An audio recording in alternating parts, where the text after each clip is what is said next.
Bismillahirrahmanirrahim. Assalamualaikum warahmatullahi wabarakatuh. Alhamdulillah wa syukurillah wassalatu wassalamu ala asyrafil anbiya wal mursalin wa ala alihi wa sahbihi ajmain. Allahumma shalli ala sayyidina Muhammad wa ala ali sayyidina Muhammad. Rabbi shrah li sadri wa yassir li amri wa 'uqdatam min lisani yafqahu qawli. Shadaqallahu azim. Puji dan syukur marilah kita panjatkan kepada Allah Subhanahu wa taala yang telah memberikan kepada kita sebuah kenikmatan, kesehatan, dan kesempatan kembali untuk bisa bertemu dalam mata kuliah pemberdayaan masyarakat ini dalam keadaan sehat tanpa ada kekurangan satu apapun.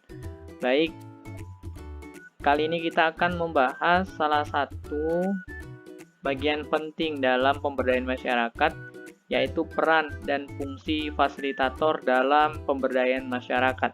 Sebelum lebih lanjut, marilah kita berdoa semoga kegiatan kita pada kali ini diberikan kelancaran dan apa yang akan di-sharingkan nanti ini bisa bermanfaat bagi Anda sekalian. Berdoa dipersilahkan.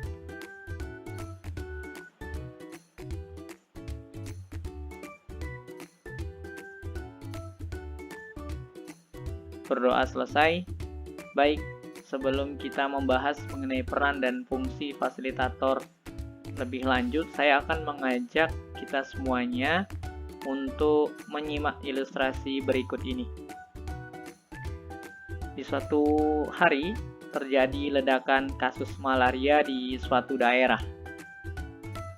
Kemudian daerah tersebut sangat terpencil, sehingga sulit bagi pemerintah untuk memobilisasi upaya pengobatan di sana. Banyak anak, orang tua, dan ibu hamil yang menjadi korban dari penyakit ini. Bisa Anda lihat di gambar tersebut, mulai dari anak-anak, kemudian ada juga wanita yang menyusui, dan juga ada lansia di sana. Ledakan kasus ini membuat para tenaga kesehatan menjadi kelelahan, karena di satu waktu yang bersamaan terjadi ledakan kasus dan korbannya itu sangat banyak, sehingga nakes ini yang jumlahnya sedikit di daerah terpencil tadi menjadi kewalahan. Nah, melihat situasi seperti ini, menurut Anda apa yang harusnya dilakukan? Ya, silakan untuk mengisi website yang sudah ditautkan di sini ya. Nah, mungkin jawaban yang Anda munculkan ada berbagai macam respon ya, dan perlu untuk kita ketahui bahwa dari ilustrasi tersebut ya, kita menyadari bahwa upaya pengobatan itu tidak cukup dalam menghadapi masalah kesehatan. Perlu upaya bersama dalam menghadapinya. Nah, kemudian pertanyaannya adalah bagaimana caranya? Nah, jadi tadi kita sudah melihat ilustrasi kejadian malaria di satu daerah terpencil. Nah, dengan satu masalah yang sangat besar tadi, membuat tenaga kesehatan menjadi kelelahan. Nah, kalau seandainya ini tidak ditangani, maka akan menimbulkan banyak korban. Baik itu dari wanita yang menyusui tadi, anak-anak, hingga lansia gitu ya. Nah, jadi dengan adanya masalah tersebut perlu ada upaya. Selain pengobatan, kita memerlukan upaya pencegahan supaya permasalahan tersebut tidak sampai kepada fatality gitu ya, atau kematian gitu. Karena kalau ada yang meninggal dari kejadian ini, maka bisa dikatakan sudah masuk kategori darurat gitu ya. Nah, perlu upaya selain pengobatan tadi gitu. Nah, upaya yang harus kita lakukan adalah upaya pencegahan supaya kejadian tadi tidak membesar, meluas, dan menyebabkan keparahan yang lebih besar seperti itu. Nah, cara untuk mencegahnya ini tentu perlu dilakukan pemikiran ya, perlu dilakukan diskusi ya dari berbagai macam pihak, sehingga langkah tersebut bisa efektif dalam mencegah masalah kesehatan seperti malaria yang kita contohkan tadi gitu. Nah, dalam mencegah ataupun supaya kejadian itu tidak meluas ya, itu adalah harapan dari masyarakat yang ada di desa tersebut gitu ya. Harapan mereka tidak ada yang sampai meninggal gitu ya, tidak ada yang sampai menyebabkan ke penyakit lainnya gitu ya. Jadi perlu satu upaya pencegahan. Nah, masalahnya masyarakat di tempat tersebut tidak semuanya itu mempunyai pengetahuan di bidang kesehatan gitu. Tidak semuanya mempunyai pengetahuan cara mencegah penyakit malaria gitu. Mungkin bagi masyarakat di daerah tadi mereka hanya familiar mengenai penyakit DBD saja gitu. Padahal berbeda sekali gitu ya morfologi dari nyamuknya tersebut gitu. Mungkin di antara Anda juga mungkin ada yang masih kebingungan ya bagaimana cara mencegah kejadian penyakit malaria ini gitu. Nah, jadi dengan kebingungan masyarakat tadi ya, perlu ada upaya gitu ya untuk memfasilitasi gitu mengenai harapan mereka tadi ya, dengan tujuan mereka tadi. Harapan mereka tadi supaya penyakit ini tidak meluas gitu ya. Tujuannya supaya itu tadi ya bisa tercapai. Nah, untuk bisa mencapai tujuan harapan mereka tadi gitu ya, perlu dilakukan upaya memfasilitasi hal tersebut gitu ya, memfasilitasi harapan dari masyarakat yang ada di tempat tersebut gitu. Nah, yang bisa memfasilitasi ini semua tentu saja orang yang mempunyai pengetahuan gitu ya, orang yang mempunyai kemampuan dan kompetensi untuk itu, supaya harapan dari masyarakat tadi bisa terpenuhi. Andaikan seandainya ya, kita ambil contoh kalau seandainya seorang fasilitator itu tidak paham gitu dengan bagaimana ya mencegah masalah tadi gitu, maka tentu tidak akan sampai kepada tujuan yang diharapkan gitu. Nah, ini yang akan kita bahas pada pertemuan kali ini gitu. Nah, kita bahas dulu deh pengertian dari fasilitator itu dulu.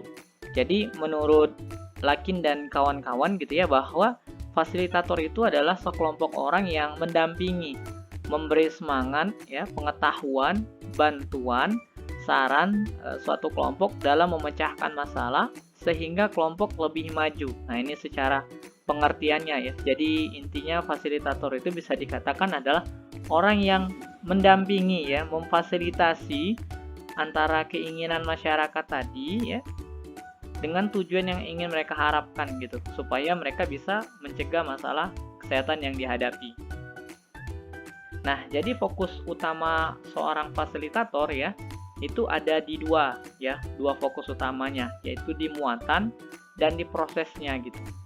Muatan ini terdiri dari aktivitas atau kegiatan, subjek dan materi pembahasan gitu. Jadi fokus yang pertama adalah tentang muatan, tentang kegiatan apa yang akan dibahas gitu. Kemudian fokus yang kedua adalah di prosesnya.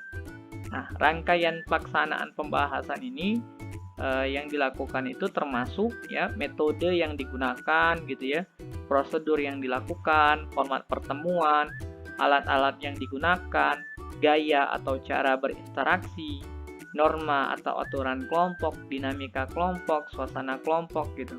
Nah, seorang fasilitator itu bertugas menjadi seorang pemimpin gitu, yang berfokus pada dua fokus utama tadi, di muatan dan di proses seperti itu. Fungsi fasilitator ya, yang pertama adalah fungsi penyadaran, yang terdiri dari upaya mengembangkan komunikasi dialogis dan memberikan motivasi gitu. Diberikan kesadaran kepada masyarakat bahwa situasi mereka itu sedang tidak baik-baik saja gitu.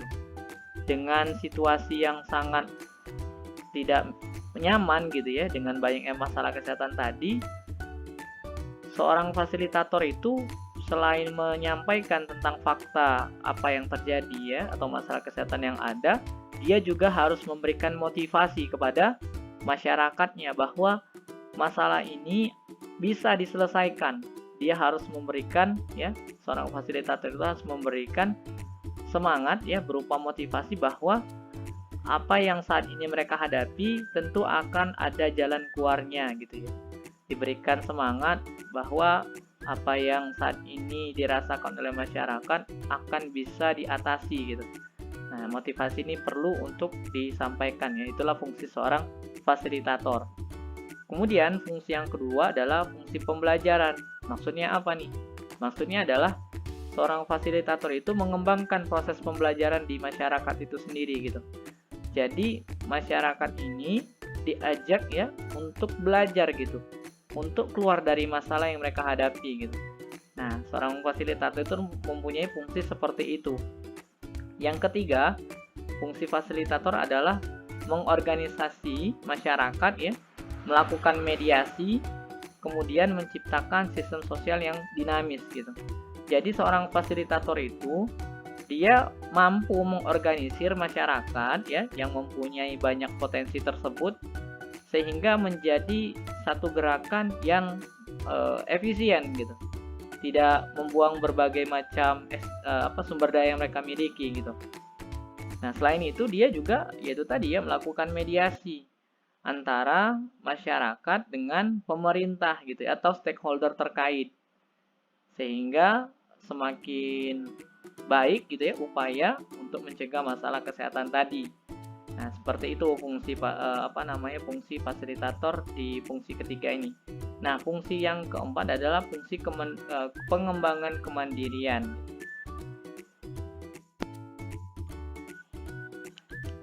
Baik, berikutnya adalah nilai-nilai yang harus dimiliki oleh seorang fasilitator dalam rangka memfasilitasi masyarakat dalam konteks pemberdayaan kesehatan masyarakat. Yang pertama, nilai yang harus dimiliki oleh seorang fasilitator adalah nilai demokrasi. Seorang fasilitator harus memiliki nilai demokratis. Dia itu harus mampu untuk mendorong semua masyarakat berpendapat dan memberikan kesempatan yang sama tanpa memandang jabatan, gender, jenis kelamin ya, kemudian juga tingkat ekonomi, dan seterusnya. Dia harus memberikan kesempatan yang sama kepada setiap peserta untuk mengemukakan ide dan pendapatnya. Dan seorang fasilitator yang baik, dia mampu melakukan hal tersebut bahkan tanpa disadari oleh peserta yang hadir bahwa mereka dimintai untuk berpendapat. Kemudian nilai yang kedua adalah nilai tanggung jawab. Jadi sebagai seorang fasilitator, kita itu ya harus bertanggung jawab terhadap seluruh rencana yang sudah dibuat gitu ya.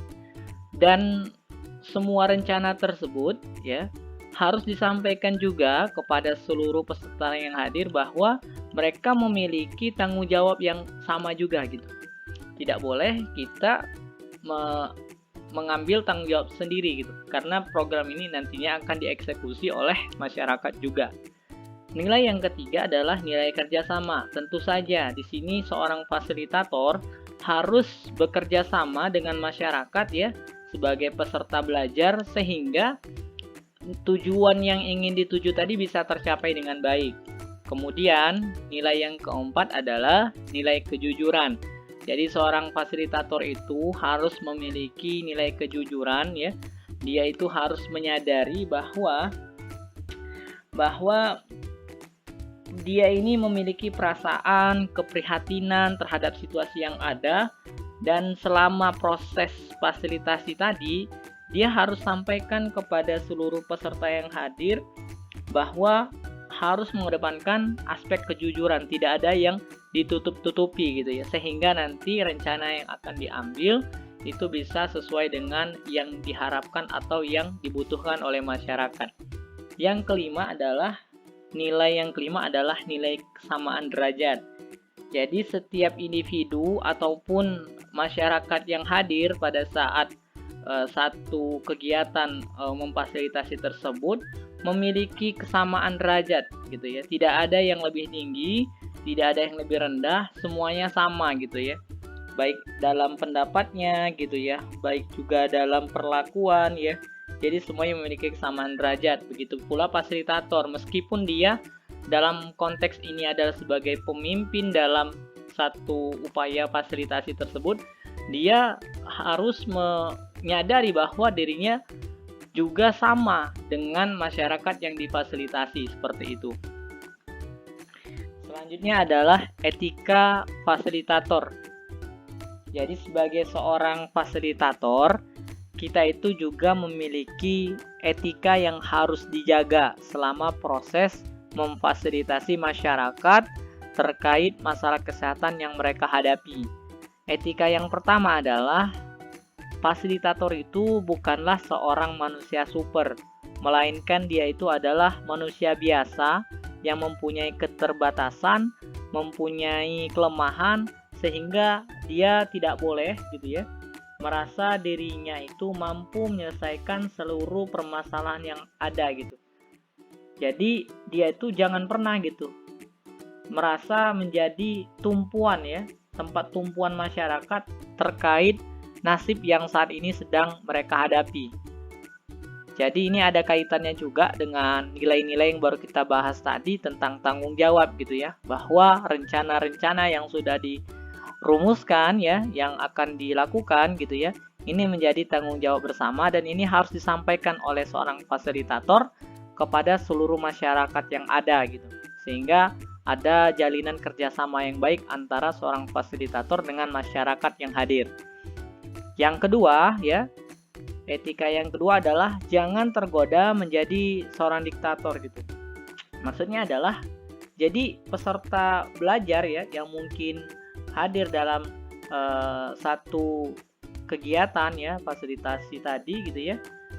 Ini sebagian mereka yang hadir ini karena mempunyai keterbatasan pengetahuan gitu ya, ada keterbatasan kedalaman ilmu ya, sehingga mereka ini merasa wewenang mereka itu ya mereka serahkan gitu kepada seorang fasilitator. Bahkan tidak jarang di antara mereka ini meminta seorang fasilitator itu untuk membuat keputusan gitu terkait satu permasalahan yang sedang mereka hadapi.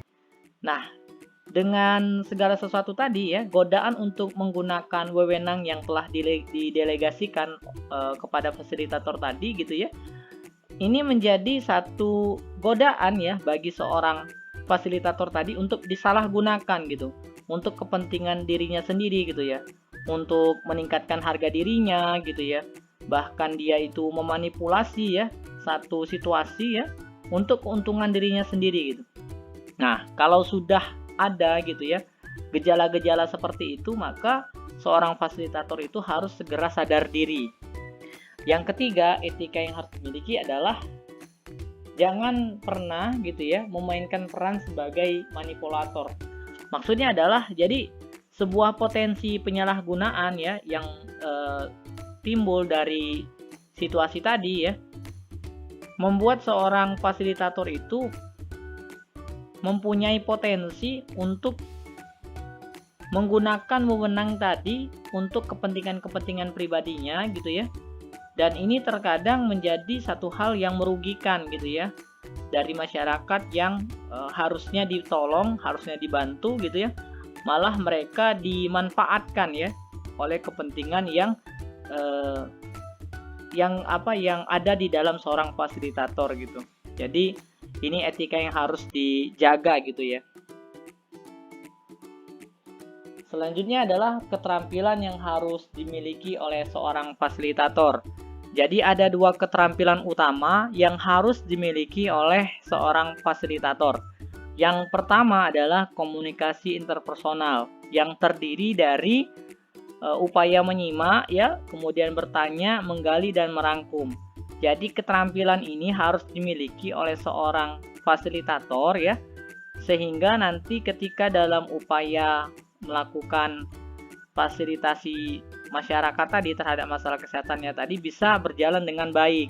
Nah, ini seringkali terjadi ya di beberapa kasus seorang fasilitator itu kadang ketika orang bertanya gitu ya atau mengemukakan pendapat, ide atau gagasan, mereka itu tidak menyimak gitu ya apa yang disampaikan oleh peserta yang hadir. Mereka berpendapat, mereka ngomong, si fasilitatornya tadi malah sibuk dengan HP-nya gitu. malah sibuk dengan gadgetnya, kemudian juga terkadang dia saat orang lain ngobrol dia sibuk sendiri, bahkan ngobrol juga, sehingga hal tersebut tidak membuat masyarakat yang berpendapat tadi merasa tidak didengarkan gitu pendapat mereka, seakan disepelekan gitu ya, tidak penting dan seterusnya. Nah, ini sangat berbahaya sekali. Sehingga itu tadi kadang-kadang upaya memfasilitasi masyarakat ini bukan malah menjadi satu upaya untuk memunculkan solusi, malah sebaliknya gitu, malah kontraproduktif seperti itu. Karena seorang fasilitator tadi tidak mempunyai keterampilan interpersonal yang baik, tidak menyimak saat orang lagi berpendapat gitu. Nah, kemudian ya selain itu ya, dalam satu dinamika ya untuk memfasilitasi masyarakat tadi, seorang fasilitator itu kan kita itu sudah tahu sebenarnya gitu ya, jalan terbaik dalam masalah yang dihadapi oleh masyarakatnya.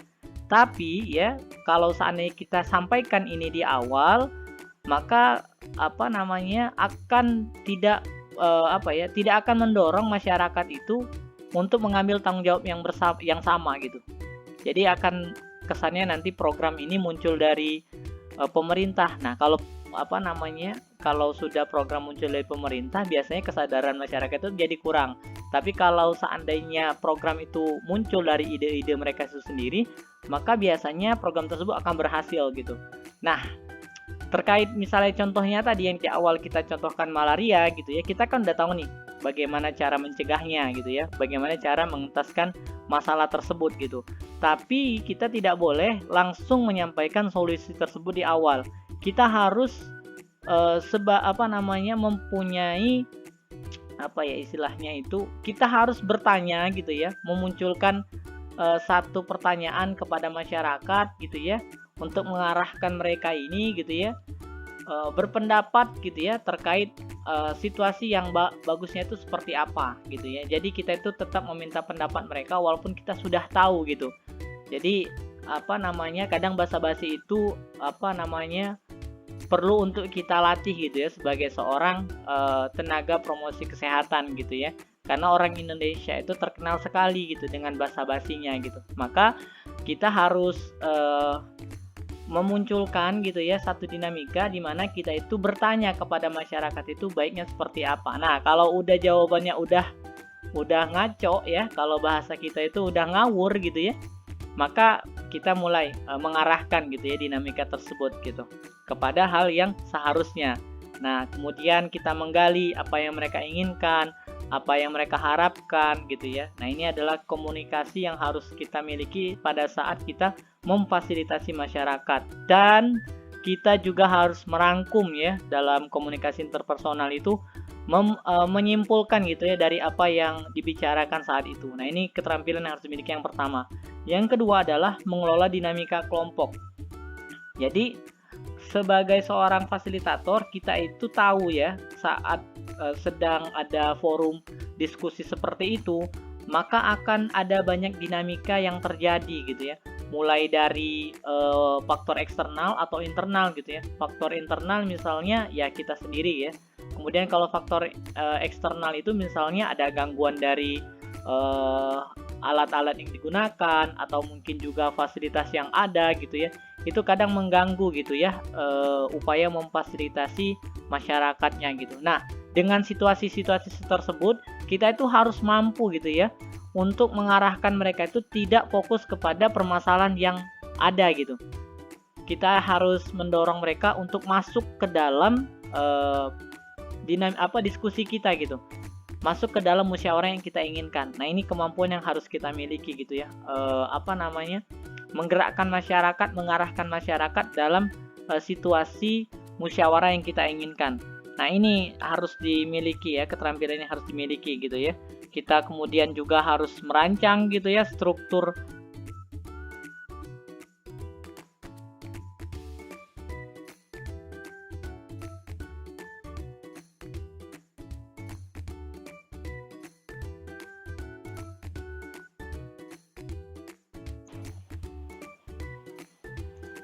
Selanjutnya adalah sikap dasar seorang fasilitator.